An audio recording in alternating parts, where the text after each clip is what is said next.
Friends, shining star academy में आपका फिर से एक बार स्वागत है। और हमारा आज का जो वीडियो है उसका टॉपिक है झारखंड के पर्व और त्यौहार। जी हाँ, झारखंड के पर्व और त्यौहार से जेपीएससी में एक क्वेश्चन दिए जाएंगे और इसके अलावा जेएसएससी में प्रत्येक वर्ष जितनी भी परीक्षाएं संपादित की जाती है झारखंड कर्मचारी चयन आयोग के द्वारा या झारखंड सरकार के द्वारा, उसमें प्रत्येक वर्ष इससे क्वेश्चन रहता है। इससे संबंधित हमारे 2 या 3 वीडियो आएंगे। आज का जो वीडियो है उसमें हमने 8 जो है वो झारखंड राज्य से संबंधित कुछ सदानों की और कुछ जनजातियों की, दोनों की मिली जुली पर्व को दिखलाने का प्रयास किया है। तो हम लोग चलिए चलते हैं झारखंड के पर्व और त्यौहार में। तो हमारा जो हिंदू कैलेंडर है, जो हमारे धार्मिक जो शास्त्र हैं उसके अनुसार जो पहला जो महीना होता है वो चैत का माह होता है, ठीक है। और फागुन माह जो है वो अंतिम महीना है। तो फागुन माह की विदाई और चैत जो है नए साल के आगमन पर, जैसा कि हम लोग जानते हैं दोस्तों कि होली का त्यौहार मनाया जाता है, तो इसी उपलक्ष्य में होली का एक झारखंडी रूप मनाया जाता है झारखंड में, जिसको सदान और आदिवासी दोनों मिलजुल कर मनाते हैं और उसे फगुआ नाम दिया जाता है। जी हाँ, ये पहला पर्व है फगुआ जो फागुन में मनाया जाता है। यह होली का एक झारखंडी रूप है। फगुआ पर्व नाम से ही प्रतीत हो रहा है कि फागुन माह में मनाया जाएगा, फागुन माह के अंतिम दिन मनाया जाएगा। यानी फागुन माह में यह शुक्ल पक्ष को पूर्णिमा के दिन मनाया जाता है। क्योंकि फागुन हिंदी कैलेंडर में 2 पक्ष होते हैं, एक कृष्ण पक्ष हुआ और एक शुक्ल पक्ष हुआ।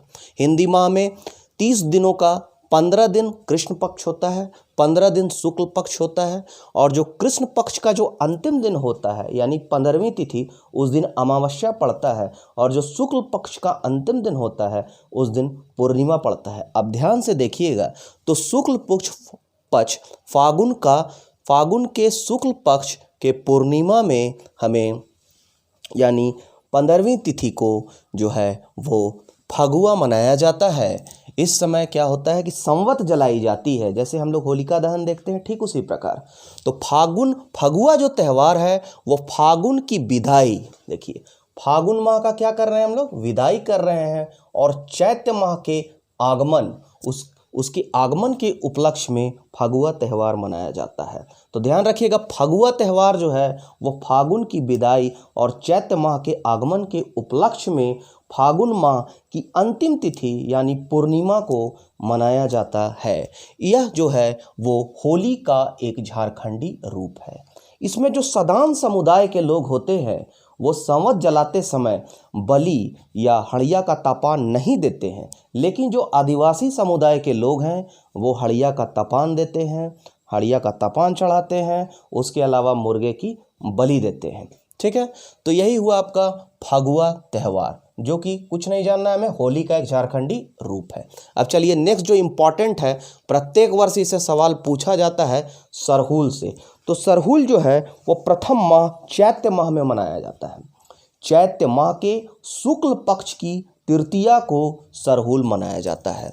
देखिए ये क्वेश्चन आता है दोस्तों कि चैत्र माह के शुक्ल पक्ष की तृतीया को क्या मनाया जाता है। क्वेश्चन आपको पूछा जाएगा कि सरहुल किस समय मनाया जाता है। 4 ऑप्शन रहेंगे, चैत, बैसाख, आषाढ़, सावन, कुछ भी रह सकता है। तो उसमें चैत माह का आपको तृतीया को शुक्ल पक्ष में यह मनाया जाता है। ध्यान रखिएगा कि आदिवासियों के जितने भी त्यौहार हैं वो अगर आप नहीं भी पढ़े हुए तो ये मान के चलिएगा कि अधिकांश त्यौहार जो है वो शुक्ल पक्ष में ही मनाया जाता है, ठीक। तो चैत्र माह के शुक्ल पक्ष के तृतीया को आपका सरहुल मनाया जाता है। सरहुल को अलग अलग आदिवासी लोग अलग अलग नामों से जानते हैं, अलग अलग नामों से पुकारते हैं। जैसे कि सरहुल को सरहुल नाम जो है वो मुंडा जनजाति सरहुल कहकर पुकारते हैं। सरहुल को मुंडा जनजाति सरहुल कहकर पुकारते हैं। संथाल जनजाति इसे बा पर्व कहती है। उरांव जनजाति इसे खद्दी कहती है, जबकि खड़िया जनजाति जो है वो इसे जकोर कहती है, ठीक है। मैं फिर से रिपीट कर रहा हूं कि सरहुल को सरहुल नाम जो है वो मुंडा जनजाति दी है। मुंडा जनजाति उन्हें सरहुल नाम से पुकारती है, संथाली जनजाति सरहुल को बा पर्व के नाम से पुकारती है या बा पर्व कहती है। खड़िया जनजाति जो है वो जकोर कहती है। उरांव जनजाति जो है वह खद्दी कहती है। ठीक है, तो मुंडा सरहुल कहती है, संथाल बा पर्व कहती है, उरांव खद्दी कहता है और खड़िया जो है वो जकोर कहता है। ठीक, यह जनजातियों का सबसे महत्वपूर्ण त्यौहार है और सबसे बड़ा त्यौहार है। रांची में हम देखेंगे कि सरहुल के अवसर पर बहुत बड़ा जुलूस भी निकलता है। इस बार अप्रैल माह में हम देख सकते हैं, अभी आने वाले माह में आप देखिएगा कि चैत माह के शुक्ल पक्ष की तृतीया को, अगर अभी तो कोविड-19 का समय चल रहा है, अगर सरकार से अगर परमिशन मिलता है तो सरहुल अगर मनाया जाता है धूमधाम से, तो रांची में काफ़ी बड़े पैमाने पर इस पर जुलूस निकाला जाता है और लड़के और लड़कियां आदिवासी जनजातीय जो हैं वो सामूहिक नृत्य करते हैं। ठीक, तो सरहुल चैत माह के शुक्ल पक्ष तृतीया को मनाया जाता है और यह जनजातियों का सबसे बड़ा महत्वपूर्ण त्यौहार है। ठीक है, क्वेश्चन आता है कि कौन सा ऐसा त्यौहार है जिसमें फूलों की प्रधानता है, तो यह है सरहुल के त्यौहार। सरहुल का त्यौहार जो है उसमें साल वृक्ष के जो साल वृक्ष के फूल हैं, जिन्हें सरई का फूल कहा जाता है, पूजा में इसी सरई के फूल को चढ़ाया जाता है। पहला पॉइंट है हमारा, साल वृक्ष के जो फूल हैं जिन्हें सरई का फूल कहा जाता है, इसी को पाहन पूजा में चढ़ाता है। दूसरा, इसमें फूल की प्रधानता है क्योंकि सरई के फूल जो है वो साल के वृक्ष में जब बहुतायत मात्रा में, मतलब गदराने के क्रम में, जब साल के वृक्ष में सरई का फूल गदरा जाता है, इस उपलक्ष्य में सरहुल मनाया जाता है। ठीक है, प्लस ये साल के वृक्ष में साल के वृक्ष में सरई का जो फूल आता है वो किस माह में आएगा, कौन से मौसम में आएगा, तो बसंत के मौसम में ये आता है। तो यहाँ पर हमारा एक दो क्वेश्चन आ रहा है कि यह जनजाति का सबसे बड़ा और महत्वपूर्ण त्यौहार है, इसमें साल के वृक्षों की प्रमुखता होती है। तीसरा चीज, साल के वृक्षों में सरई का फूल लगता है और सरई के फूल गदराने के उपलक्ष्य में सरहुल मनाया जाता है। साल का वृक्ष में सरई का फूल बसंत के मौसम में लगता है। क्वेश्चन दो तरह से हमारा क्लियर हो गया। सरहुल किस समय मनाया जाता है, चैत माह का शुक्ल पक्ष तृतीया। कौन से मौसम में मनाया जाता है, बसंत के मौसम में मनाया जाता है। फूलों का त्यौहार कौन है, तो सरहुल है। किसमें साल वृक्ष की प्रधानता होती है, तो सरहुल में। सरई के फूल की प्रधानता किसमें होती है, तो सरहुल में। चलिए आगे चलते हैं। यह कितने दिनों का त्यौहार है, यह 4 दिनों का त्यौहार होता है। ठीक है, तो पहला दिन क्या होगा, पहला दिन और चौथा दिन, जो लास्ट दिन होता है हमारा चौथा दिन, उस दिन सरई के फूलों को विसर्जित कर दिया जाता है, नदी में या कोई तालाब में विसर्जित कर दिया जाता है, ये ध्यान रखिएगा। अब हम लोग चलते हैं पहले दिन। पहले दिन क्या होता है कि जल जो है, जल लिया जाता है, पात्र में जल लिया जाता है। ठीक, और उस मछली के अभिषेक से, मछली का अभिषेक किया हुआ, मछली से स्पर्श कराया हुआ जल, उसका अभिषेक किया हुआ जल जो है वो घर आंगन में छिड़का जाता है और घर को शुद्ध किया जाता है, आंगन को शुद्ध किया जाता है। ठीक है, तो पहले दिन क्या होगा, मछली के अभिषेक किए हुए जल से घर और आंगन को में छिड़का जाएगा उस जल को। दूसरा दिन क्या होता है कि पाहन जो गांव का होता है वो उपवास रखता है और जो साल के फूल होते हैं, जो नए फूल खिले हुए होते हैं, एक नए सूप में, बांस के एक नए सूप में साल सरई के फूल को जो है एक बांस के सूप में लेकर गांव के घर घर जाकर घर के दरवाजे में, छप्पर में या दरवाजे में उस साल के फूल को खोसता है, जो कि खुशहाली का प्रतीक होता है। ठीक है, ध्यान दीजिएगा, पहले दिन मछली से अभिषेक किए हुए जल का छिड़काव किया जाता है। सरहुल एक बहुत महत्वपूर्ण त्यौहार है फ्रेंड्स, और इसीलिए इसको आपको थोड़ा ब्रॉड वे में पढ़ना होगा, क्योंकि इससे क्वेश्चन बराबर एग्जाम में पूछे जाते हैं और क्वेश्चन घुमाए भी जाते हैं, इसलिए आप इसको पूरा देखिए। सरहुल क्या है? पहले दिन 4 दिन का त्यौहार है, चैत माह के शुक्ल पक्ष तृतीया में होगा। पहला दिन क्या होता है? मछली के अभिषेक से प्राप्त जो जल है उसका घर आंगन में छिड़काव किया जाता है। दूसरे दिन पाहन जो है वो घर घर जाता है और सूप में जो सरई का फूल लिए हुए रहता है उसे घर के प्रत्येक दरवाजे में या फिर छप्पर में खोसता है, खुशहाली लाने के लिए। ठीक है, इस क्रम में हो सकता है कि कई गांव में, अगर कोई गांव है उसमें कोई बलिष्ठ युवक है तो वो कांधे में अपने पाहन को बैठाता है और घर घर घुमाता है, और पाहन इस क्रम में जो है वो साल के वृक्ष के फूल को दरवाजे में खोसता है। इस क्रम में घर वाले जो है वो पाहन का पाँव पखारते हैं, पाँव को, पाहन के पैर को जल से धोते हैं, उसमें तेल लगाते हैं, और फिर पाहन जो है बदले में सुख और समृद्धि का आशीर्वाद देता है। इस तरह सरहुल का 2 दिन का जो है पर्व वो खत्म हो जाता है। अब तीसरा दिन जो होता है वो सरई का फूल जो होता है उसको पाहन अखरा स्थल में चढ़ाता है, प्रतिष्ठापित करता है उसको अखरा स्थल में। इस समय एक प्रतीक के रूप में, प्रतीकात्मक रूप में पाहन और उसकी पत्नी पहनई दोनों का विवाह होता है। प्रतीकात्मक रूप में पूजा प्रारंभ होती है, पाहन पहनई का प्रतीकात्मक रूप से विवाह होता है, सरई का फूल चढ़ाया जाता है, हड़िया का तपान चढ़ाया जाता है, मुर्गे की बलि दी जाती है, और रात भर जो है वो नाच और गान होता है तीसरे दिन। तो देखिए, पाहन द्वारा सरना स्थल पर सरई का फूल प्रतिष्ठापित किया जाता है। ठीक है, पूजा पाठ होता है। पाहन और पहनई का जो है वो प्रतीकात्मक विवाह होता है। मुर्गी की बलि दी जाती है और तपान चढ़ाया जाता है। ठीक है, उसके बाद इसी क्रम में नाच गान भी होता है संध्या के पश्चात, और जो मुर्गे की बलि दी जाती है और जो हड़िया का तपान दिया जाता है, मुर्गे के मांस और चावल से खिचड़ी बनाई जाती है जिसको कि सूड़ी कहा जाता है स्थानीय भाषा में। वहाँ पर उस समय उस पर्व के लिए जो है, सरहुल के लिए उस समय सूड़ी कहा जाता है। सूड़ी जो होता है वो खिचड़ी होता है, चावल और मुर्गे का मांस का मिला हुआ खिचड़ी होता है। ठीक है, और मुर्गे का मांस और चावल की बनी खिचड़ी सूड़ी का प्रसाद के रूप में वितरण किया जाता है। रात भर नाच गान होते हैं। उसके बाद पुनः चौथे दिन जो है वो सरई के फूल को विसर्जित कर दिया जाता है। किसी नदी में, तालाब में सरई के फूल को विसर्जित किया जाता है। इस प्रकार हम देखते हैं कि पूरे पूजा प्रक्रिया में चौथे दिन तक एकमात्र और एकमात्र साल के फूल, सरई के फूल की बहुत ज़्यादा प्रमुखता होती है।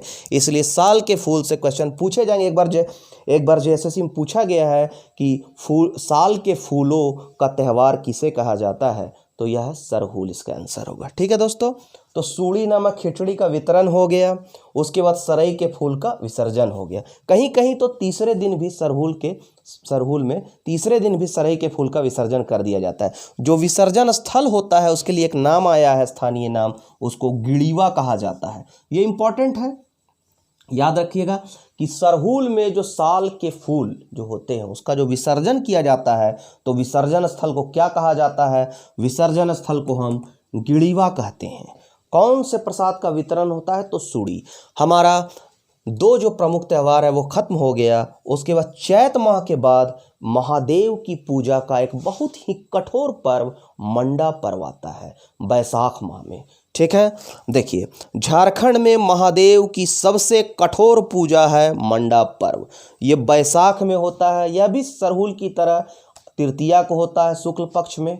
ठीक, तो याद रखने में आपको आसानी होगी। सरहुल जो होता है वो कब होता है? चैत में। उसके बाद बैसाख आता है। बैसाख में भी शुक्ल पक्ष का तृतीया में मंडा पर्व होता है। मंडा पर्व महादेव की झारखंड में सबसे कठोर पूजा है। इस पर्व को रात्रि जागरण में प्रारंभ किया जाता है। रात्रि जागरण में छऊ नृत्य से यह प्रारंभ होता है।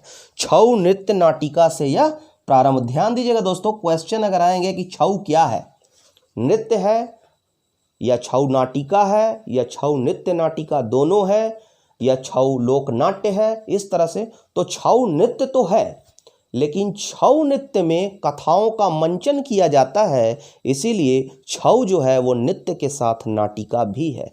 तो ये क्वेश्चन आ सकता है, इसलिए मैंने यहाँ पर इसको रिपीट कर दिया कि छऊ जो है वो नृत्य और नाटिका दोनों है, छऊ नृत्य नाटिका है। तो रात्रि जागरण और छऊ नृत्य नाटिका के साथ जो है वो मंडा पर्व प्रारंभ होता है। इसमें जो पुरुष व्रती होते हैं उन्हें भक्ता कहा जाता है और जो महिला व्रती होती है उन्हें सोख्ताइन कहते हैं। जो पुरुष व्रती होते हैं, जो फास्टिंग रखने वाले, उपवास रखने वाले जो पुरुष व्रती है, उसे भगत, आकार लगा देंगे भगत के बाद, भक्ता हो जाएगा, तो उसे हम भगत न बोल के भक्ता कहते हैं। पुरुष व्रती को भक्ता कहते हैं, महिला व्रती को सोख्ताइन कहते हैं।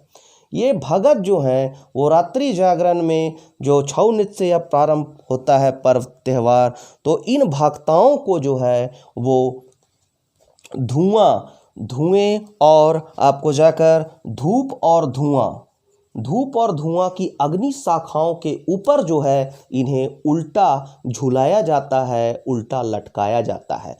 धूप और धुआं, धूप से जो अग्नि शाखा से जो धुआं निकलती है, इसलिए इस प्रक्रिया को धुआंसी नाम दिया गया है, इसे धुआंसी कहते हैं। तो आपसे पूछा जा सकता है कि सोख्ताइन किससे संबंधित है, मंडा पर्व से।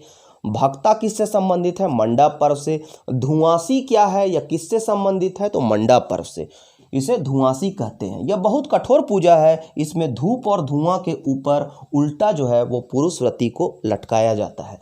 न केवल वह लटकता है, अपितु जलते हुए अंगारों के ऊपर भी नंगे पांव जो है वो पुरुष व्रती को चलना पड़ता है। इसे हम बोलते हैं फूल खुंदी कहा जाता है, इसे हम फूल खुंदी कहा जाता है। ध्यान दीजिएगा, फूल खुंदी कहा जाता है।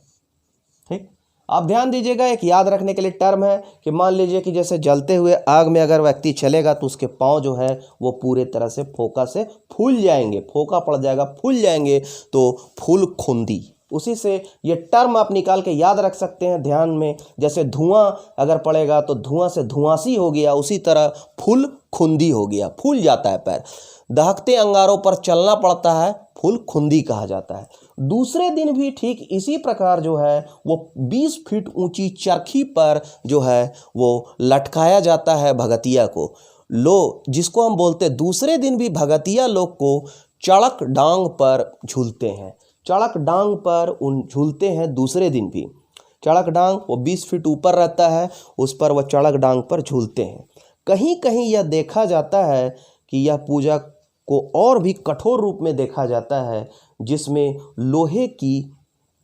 लोहे का हम कह सकते हैं कि एक लोहे का इस प्रकार कील नुमा होता है, लोहे का कील नुमा होता है और उसमें जो है वो रस्सी लगा हुआ रहता है और वो रस्सी किसी खूंटी पर बांधा हुआ रहता है। और जो लोहे का जो शूल होता है, जो कील नुमा होता है, वो भोक्ता के पीठ पर छिद्र के द्वारा अंदर घुसा दिया जाता है और उसी लोहे के कील नुमा में भोक्ता का शरीर जो है वो लटकता रहता है और वह जब तक शरीर उसका झूलता रहता है तब तक उसकी माता या बहनें उसी खूंट के नीचे महादेव से उसके अच्छे जीवन की, उसके दीर्घायु की, उसकी सफलता की कामना करती रहती हैं।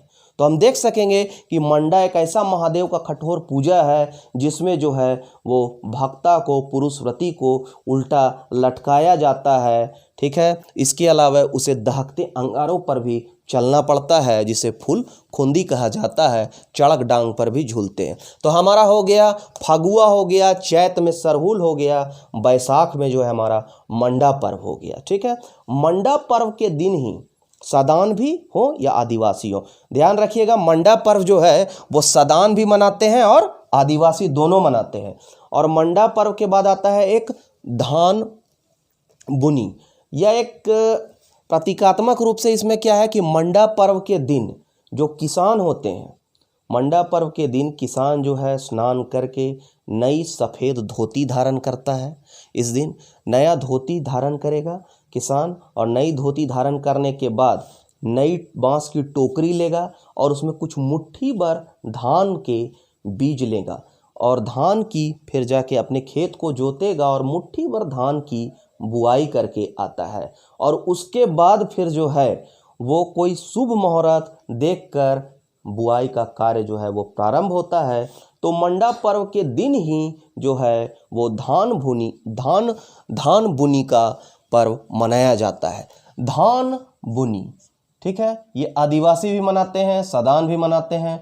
मंडा पर्व के दिन किसान धोती धारण करता है, नई धोती धारण करता है, नई टोकरी में कुछ मुट्ठी धान लेता है और जाकर बोता है और फिर शुभ मुहूर्त देखकर धान की बुआई का कार्य प्रारंभ होता है। तो ये हो गया धान बुनी मंडा पर्व के दिन यानी बैसाख में। ठीक, बैसाख में सावन, चैत, बैसाख, जेठ, आषाढ़, सावन। ठीक, तो धान बुनी जो हो गया वो का क्या हो गया, बैसाख में ही होता है। उसके बाद हमारा आषाढ़ आता है। आषाढ़ में आषाढ़ी पूजा होता है। तो आषाढ़ी पूजा क्यों होता है? आषाढ़ी पूजा में कुछ विशेष नहीं है। आषाढ़ी पूजा में घर आंगन में या फिर अखड़ा में एक काली बकरी या पाठी की बलि दी जाती है, तपान चढ़ाया जाता है और उसको प्रसाद के रूप में अगर हम घर में चढ़ाए हैं, अगर आदिवासी लोग कोई घर में चढ़ाए हैं तो उसको घर में उस काली पाठी के मांस को प्रसाद स्वरूप खाया जाएगा। और जो सामूहिक रूप से अखड़ा में काली पाठी का बलि दिया जाता है वो पूरे गांव में प्रसाद के रूप में वितरित किया जाता है।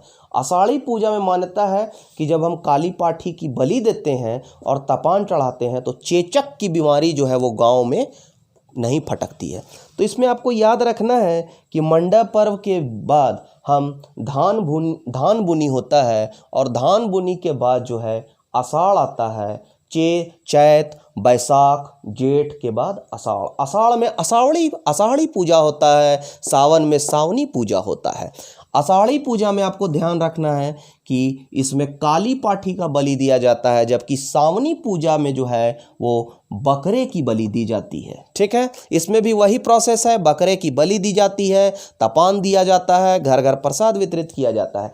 अंतर दोनों में मात्र इतना है, आषाढ़ी और ध्यान दीजिएगा, आषाढ़ी पूजा जो है वो सदान भी मनाते हैं, लेकिन हिंदू धर्म में हम देखते हैं सावन में हम लोग जो है वो मांस सदानी या मांस जो है वो गैर जनजातीय लोग, अधिकांश गैर जनजातीय लोग सावन में मांस नहीं खाते हैं, इसलिए सावनी पूजा जो है वो आदिवासी लोग मनाते हैं ज़्यादातर। ठीक है, तो ये दोनों में अंतर। और सबसे प्रमुख अंतर जो है, आषाढ़ी पूजा में हम देखते हैं कि काली पाठी की बलि दी जाती है, सावनी पूजा में काले बकरे की बलि दी जाती है। ठीक, उसके बाद आषाढ़ी पूजा जो है वो चेचक की मान्यता है कि इससे चेचक की बीमारी आसपास नहीं फटकती है।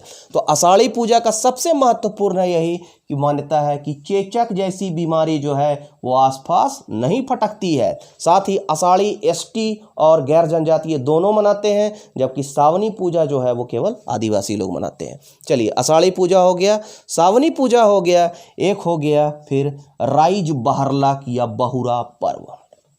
ठीक है, राइज बहरलक या बहुरा पर्व यह जो है वो भादों में मनाया जाता है। अगर हमको भादो कृष्ण पक्ष चतुर्थी याद नहीं भी रहेगा तो आप भादो जरूर से याद रखिए, केवल कि सावन के बाद भादो आता है। चैत, बैसाख, जेठ, आषाढ़, सावन, भादो।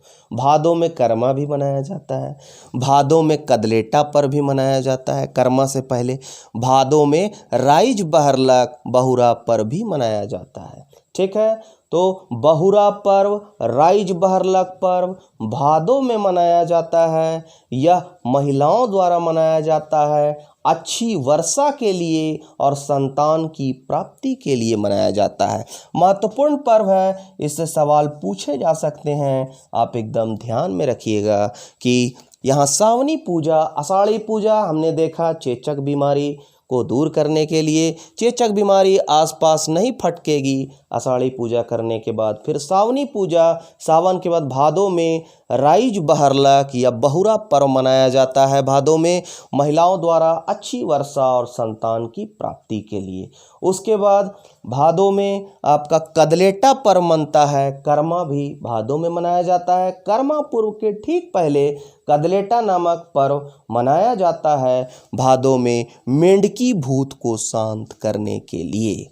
ठीक है, इसमें मान्यता है कि यदि यह पर्व मनाएंगे तो जो फसल जो लगाया गया है वो रोग मुक्त हो जाएगा। ठीक, तो हम लास्ट देखते हैं ये राइज बहरलक के बाद महिलाओं द्वारा जो मनाया जाता है राइज बहरलक, ध्यान रखिएगा। ठीक है, संतान प्राप्ति के लिए और अच्छी वर्षा के लिए। कदलेटा पर्व यह भी कर्मापुर से ठीक पहले भादों में मनाया जाता है मेंढकी भूत को शांत करने के लिए। कई बार क्वेश्चन पूछा गया है मेंढकी भूत को शांत करने के लिए कौन सा पर्व है, तो कदलेटा पर्व है। ठीक, कदलेटा पर्व मेंढकी भूत को शांत करने के लिए मनाया जाता है। इसमें मान्यता है कि फसल रोग मुक्त हो जाते हैं। क्या मान्यता है? फसल रोग मुक्त हो जाते हैं। चेचक जैसी बीमारी आसपास नहीं फटकेगी। कौन सी? आषाढ़ी पूजा से फसल रोग मुक्त हो जाएगा कदलेटा त्यौहार से। ठीक, कदलेटा पर से मेंढकी भूत को शांत करने के लिए पाहन क्या करता है? इसमें हड़िया उठाता है, गांव-गांव में घर घर जाता है और चावल जो है वो लेता है घर घर से। ठीक है, उसके बाद एक निश्चित दिन तय किया जाता है। उस दिन प्रत्येक घर से एक व्यक्ति जंगल जाता है, पाहन भी उसके साथ जाता है और जंगल से लकड़ी की डाली काट कर लाई जाती है। इसमें साल की डाली होती है, भेलवा की डाली होती है, केंदू की डाली होती है। तो इस प्रकार साल, सखुआ, भेलवा, केंदू की डाली काटकर अखड़ा में जमा किया जाता है। ठीक है, उसके बाद जमा करने के बाद पूजा होता है, उसमें तपान चढ़ाया जाता है हड़िया का, फिर मुर्गे की बलि दी जाती है। ठीक है, और उसके बाद जो है मिट्टी के एक पात्र में जो है मुर्गा और चावल की खिचड़ी तैयार की जाती है। ठीक है, और खिचड़ी को यहाँ नाम दिया गया है ताहरी।